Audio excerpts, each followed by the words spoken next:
विनोद बाबू का 102वां जयंती है, इसको लेकर युवा पीढ़ी को उनका विचारों को क्या संदेश देना है?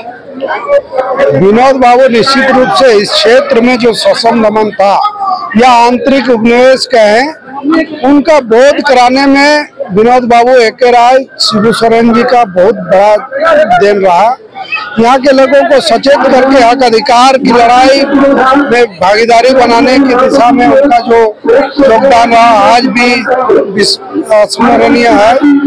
और विशेष करके शिक्षा के क्षेत्र में विनोद बाबू का जो है, यहाँ के लोगों का मानसिक बौद्धिक विकास हो, ताकि हक अधिकार को समझे, उनके साथ जो छल कपट या शोषण दमन हो रहा है उस चीज को समझे और समझते हुए उनके मुक्ति की लड़ाई में भागीदारी बने। इसलिए उनका नारा भी था पढ़ो लड़ो, और अभी का परिस्थिति में हम लोग उस नारा में पढ़ो लड़ो आगे बढ़ो को जोड़ते हुए अभी हम लोग चल रहे हैं।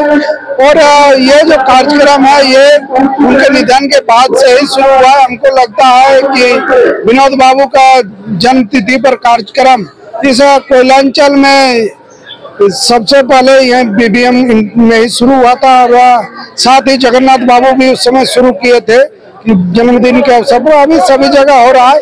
ऐसे कार्यक्रमों से हम लोग विनोद बाबू को याद करते हुए उनके सपनों का जो झारखंड था, उनके सपनों का जो समाज बनाना था, वो जो अभी तक नहीं हो पाया है, बहुत सारे कार्य हैं जिनको किया जाना चाहिए, वो इसका करने के लिए एक ऊर्जा प्रेरणा ऐसे कार्यक्रमों में हम लोग को मिलता है, लेते हैं।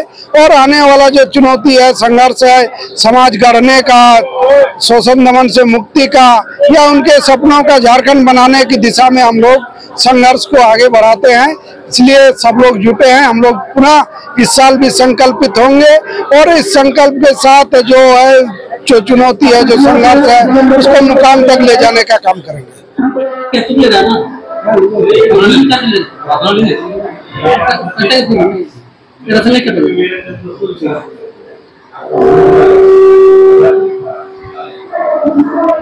हर साल की बात है, इस साल भी झारखंड विश्व पितामह विनोद बिहारी महतो जी की 102वां जयंती मना रहे, क्या कुछ कैसे किस तरह कार्यक्रम कर रहे हैं? ऐसे हर साल हमारा महाविद्यालय इनका जयंती मनाते आ रहा है ना, कॉलेज का स्थापना से। तो उसी परंपरा को हम लोग निभाते आ रहे हैं। इस साल भी हर साल के भांति विनोद बाबू का 102वीं जयंती हम लोग मना रहे हैं। बाकी आप लोग देख ही रहे हैं कि कौन-कौन कार्यक्रम में पहुंचे हुए आप लोग? यहाँ पहला तो कॉलेज की अपना एक मैगजीन है उलगुलान नाम से, जो हर साल छपती है।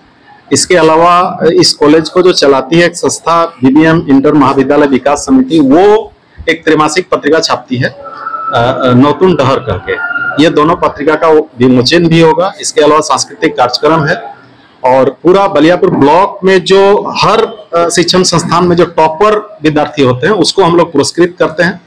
इसके अलावा जो गणमान्य व्यक्ति जो बाहर से आए हैं उनके विचार को भी हम लोग सुनेंगे और उन पर अनुकरण करने की कोशिश करेंगे। कौन-कौन पहुंचे हुए सर? अभी सिंदरी विधायक हमारे चंद्रदेव महतो जी हैं, सिंदरी के पूर्व विधायक आनंद महतो जी हैं।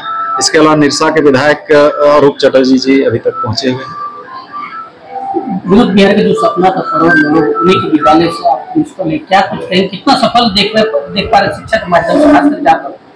देखिए, अभी भी जब हम झारखंड अलग राज्य का सपना, एक कुछ अलग ढंग का सपना था कि यहाँ के लोग शैक्षणिक दृष्टि से, सांस्कृतिक दृष्टि से और आर्थिक दृष्टि से प्रगति करेंगे, लेकिन उनका एक्चुअल जो झारखंड अलग होने का जो सपना है वो पूरा तो अभी हो नहीं पा रहा है। लेकिन हम उस दिशा में प्रयासरत हैं।